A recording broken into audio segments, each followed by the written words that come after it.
What's up, guys? Terrence Lewis here. We're building a plan today, guys. All right, so check it out. Most important part of getting involved in real estate is having a plan. Okay, what do they say in the military? Fail to plan, plan to fail. All right, guys, so I believe this is one of the most important things to understand. So that's why I'm bringing it to you guys today. So stay tuned, guys. We're building a plan for real estate investing coming up right now.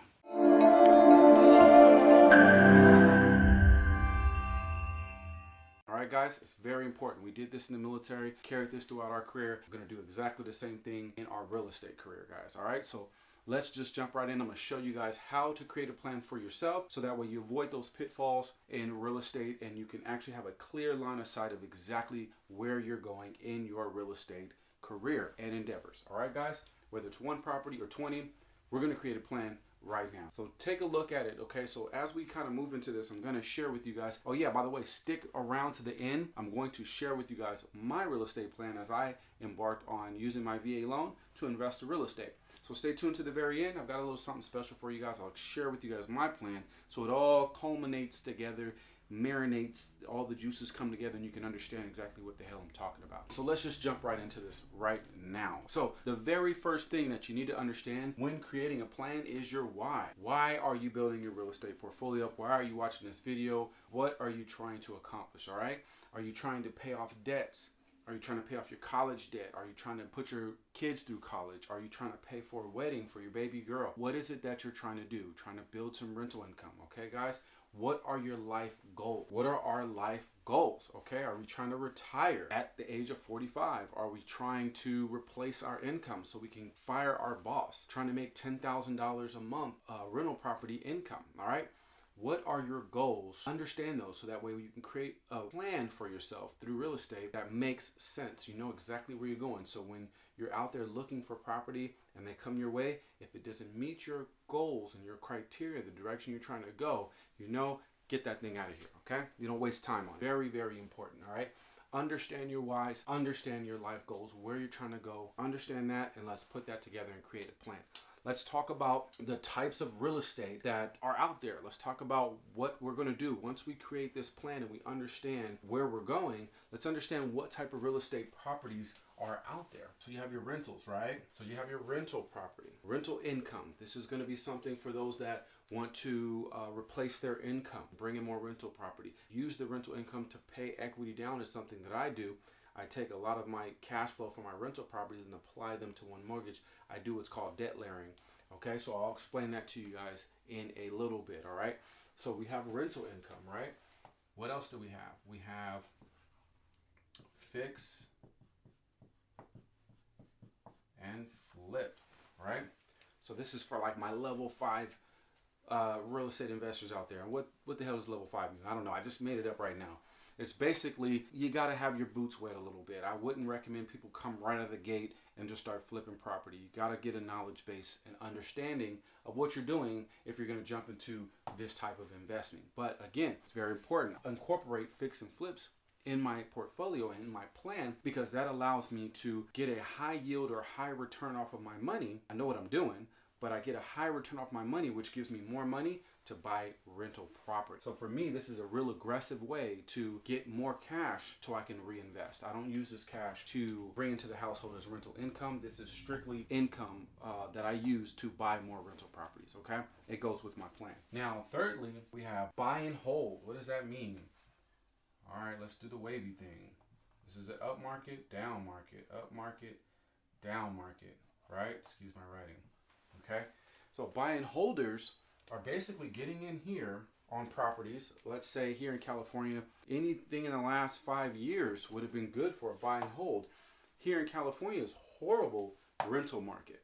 Okay, so this house would have probably went for an individual that's trying to cash flow, not so much because the rental income doesn't make it worthwhile when it comes to offsetting your income versus your mortgage payment. So you might bring in $2,300 a month income, but your mortgage payment is $2,100.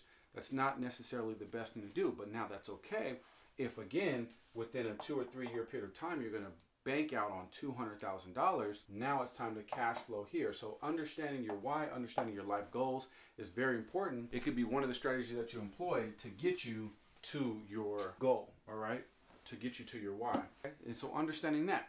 So now let's put this together and let's start creating a plan. Let me show you guys what this looks like. All right. So you've got Barry here. Okay.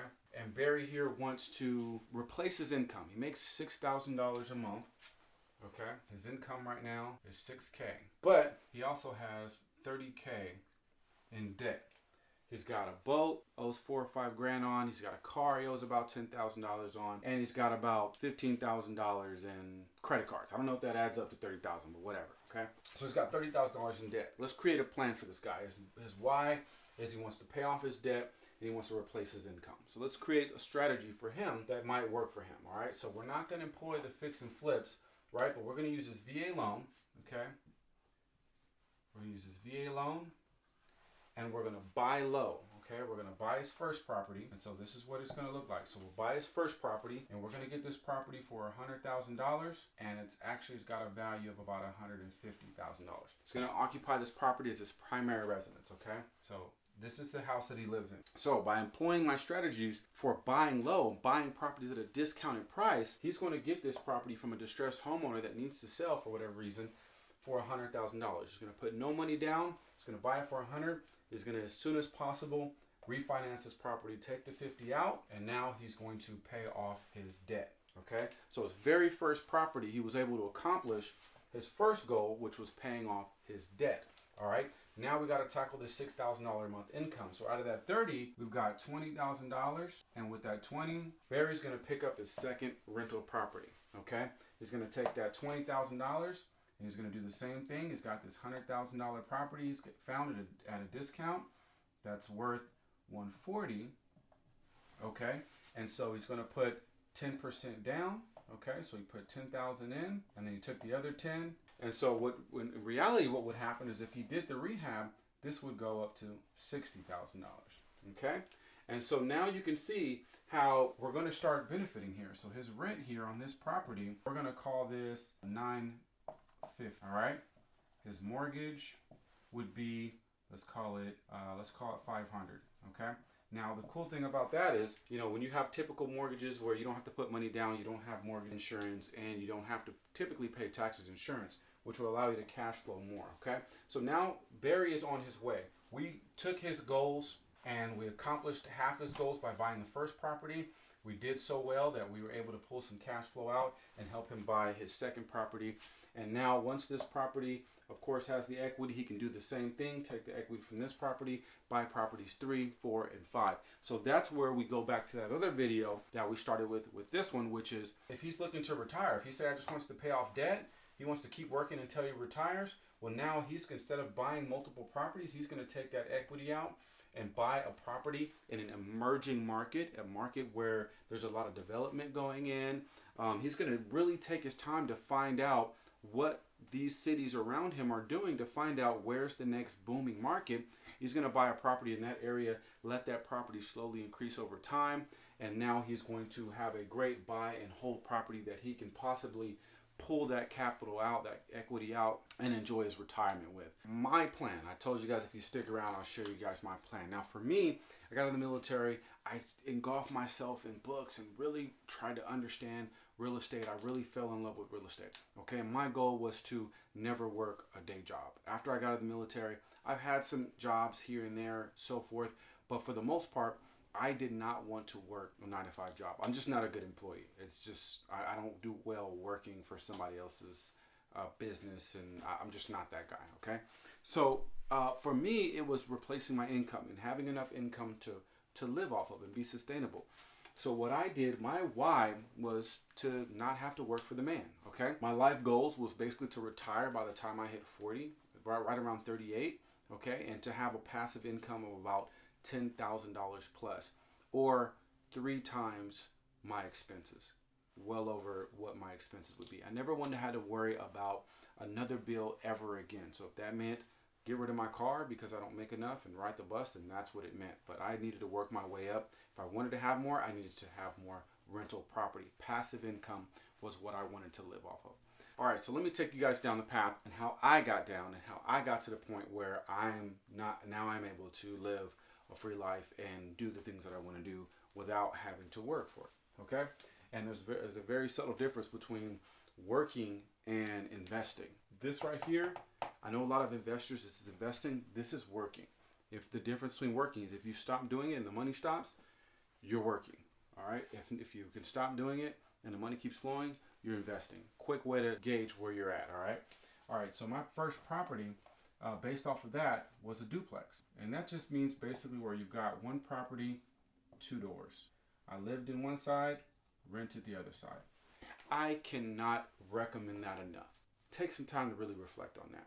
Your biggest expenses that you have as a person on earth is your living and then your car. You basically just X the biggest expensive out. Okay. Now you're living for almost what you're driving a car for. Okay. So very early on, I was able to live in this side, but not just live there, put some handyman in, some sweat equity. Sweat equity is basically where if you're not sweating, put the time and energy, swing a hammer, fix this side up. Once they moved out, I moved over here, and this rent was, $700, and this one was $700. Well, by the time I left there, this one was $900. I moved here. Now I'm able to live basically free, and that's what I did. So once I did that and supplemented my rental income, then I used my VA loan, and I did what I recommend everyone to do. All right, I did what I preach basically, is I pulled 100% cash out. By pulling 100% cash out, yes, my mortgage payment went up by $200-300, but now I was able to buy my first rental property. And this right here was my cash flow. This was the start of my cash flow. And so now that I've got my living rent free, now I'm starting to supplement my income. All right. And so basically what I did was just use the domino effect, and basically I got one property, took the equity from this property through, there's two different ways you can do this once you get into this area right here. You can either refi, or you can do what's called a home equity line of credit. And a home equity line of credit is basically a credit card against your house. So the house would be worth $100,000 and you only owe $60,000. You tell the bank, hey, I only owe $60,000. They'll say, all right, well, we'll give you $20,000 credit card per se. You might even have checks that you can write against it. It's a two-way vehicle, so you can make payments on it and take money right back out. And that's good because it gives you cash. It's like having a cash account. All right. So I would use that. And then what I would do is I would start buying rental properties with that. And I did what's called debt layering. Okay.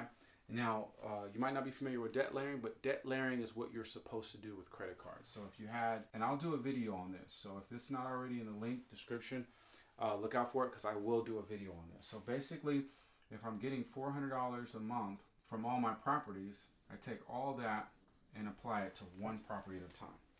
And so when you're dealing with properties that are $100,000 or less, and you're putting a substantial amount of principal to that, you pay that off pretty quickly. You can, basically pay some equity down on that property very substantially, very quickly. And so this was part of my plan, all right? Since then, I've invested in real estate, in vacation properties, seasonal properties, land.